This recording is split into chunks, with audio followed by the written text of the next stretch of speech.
All right, guys, this video is an advanced choke, right? We don't see this in the early part. This really shows up for the first time at level 4 in green, and really we focus on it more in brown and black and so forth.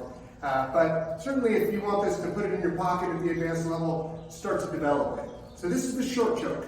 And what we're going to use for this is this inside blade, similar to the way we'd use a guillotine, except I'm going to be using it this way against the same part of the trachea, right? Pulling it back.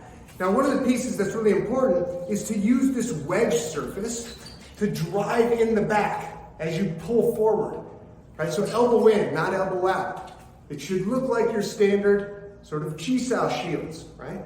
Oh, so I'm in here again. I've always entered, broken base, I'm going after it. But I scoop the head, I don't need to go deep. I just look for that lock and key sort of position where it feels like it just goes in naturally. And now I'm just gonna pull back as I drive forward. Right, just here, just here. That motion is what I'm doing with the wrist as I drive forward here to add the pressure. My head is gonna be in position, I'm gonna be breaking his base, I might ragdoll him first and then pop it. It's great, okay? It's a very, very strong choke.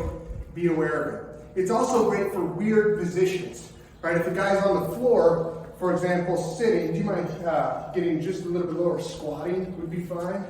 Good. I can drive my knee into his back. Now I'm way over my base, so I'm not gonna be doing that necessarily, but I'm gonna be like right here, where I can drive my knee right into the small of his back or the center of his back and choke him this way. That's an excellent two-way choke if a guy ends up on his butt and he's trying to fight or turn.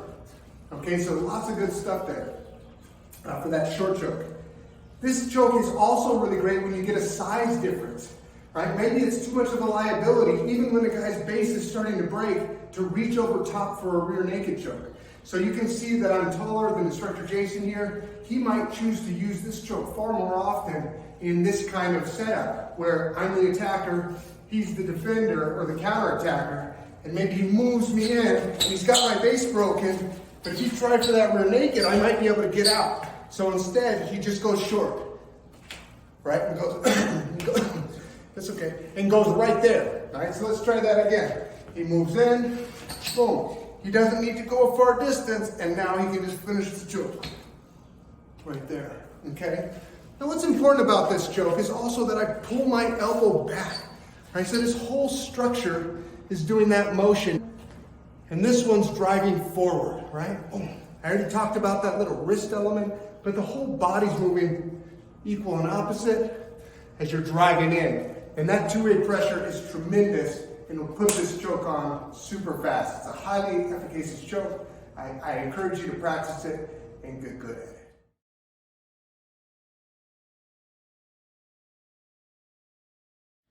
All right, last consideration with the short choke, especially when you get a size or a big strength difference.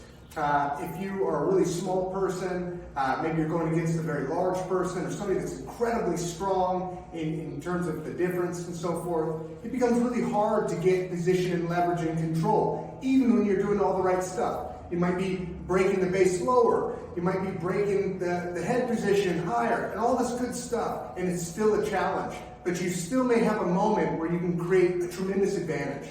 And what I encourage for this is to more or less create a big A-line roof shape, right? So what that means is you might be back and you might be the smaller person here and you slam in, or maybe you try to slam a knee and then you just rip and you create this big sloping roof line between you and the other person, especially as they try to lean forward. It creates that big angle and you can just rip right up their neck.